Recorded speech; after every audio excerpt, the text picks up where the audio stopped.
A lot of the young people we help are kind of very multiply disadvantaged and have experienced disadvantage from a very young age.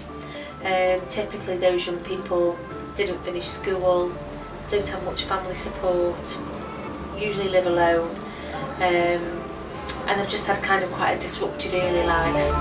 And we are a volunteer-led organisation, so there's only a really small staff team, and we have over 60 volunteers here. So we could not deliver our services without our volunteers. So a really massive way that our community helps us is by being volunteering and giving their time.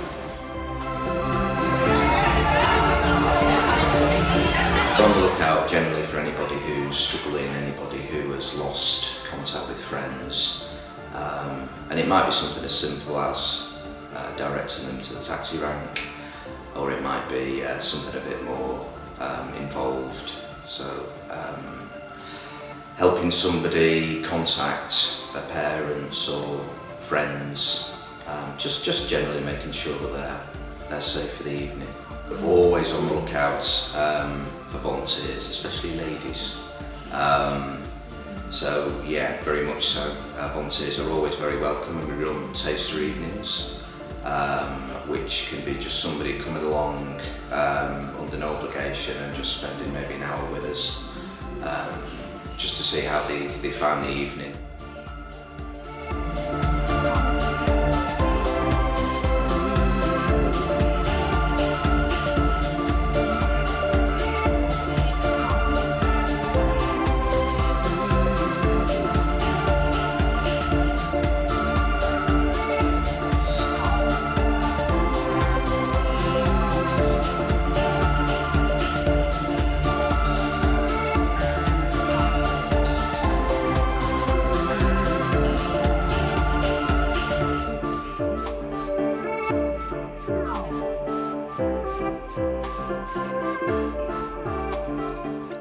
What's amazing is how many homeless people there are in Macclesfield. It's a tent right in the centre. Wow. I don't know what his case is. Not everybody comes here, some of them don't come here, No. unfortunately. The tent's near Scope, isn't next to it? it, yeah. Yes. The bus station. That's right. That is down in the mission statement of the shelter there. We want to help people to break out of the mess they're in, break out of the cycle.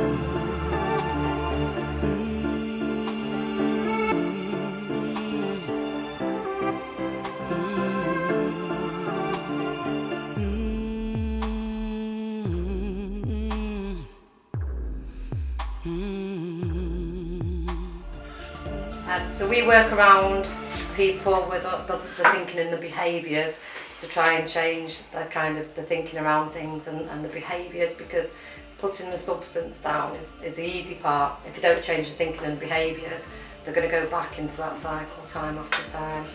And obviously, as you know, we try and work within the communities, and we work with the local churches in order to try and break down the stigma around addiction and for people to see the person, not the addict.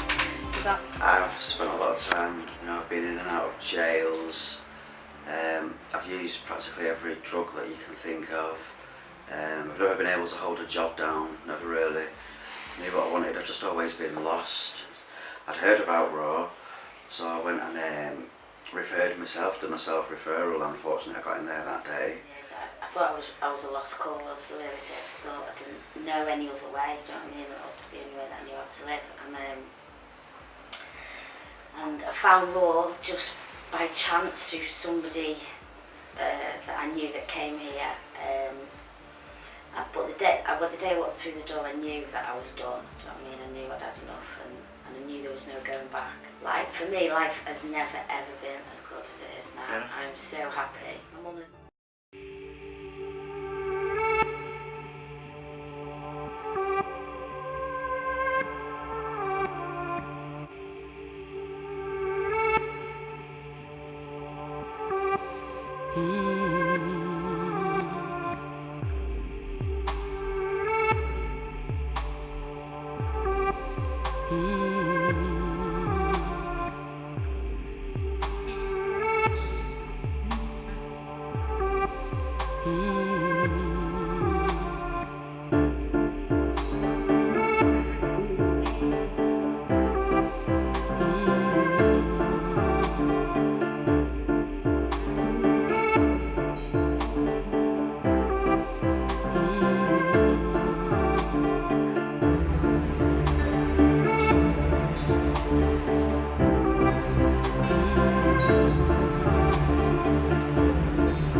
The young people aren't that scary. Some people think they're scary, but actually they're usually very lovely as well, the young people. So we've had lots and lots of volunteers over the last 12 years, and that, we've had people who've just come along and really enjoyed sewing with young people, to people who've made models, flown aeroplanes and all sorts of stuff, or sport.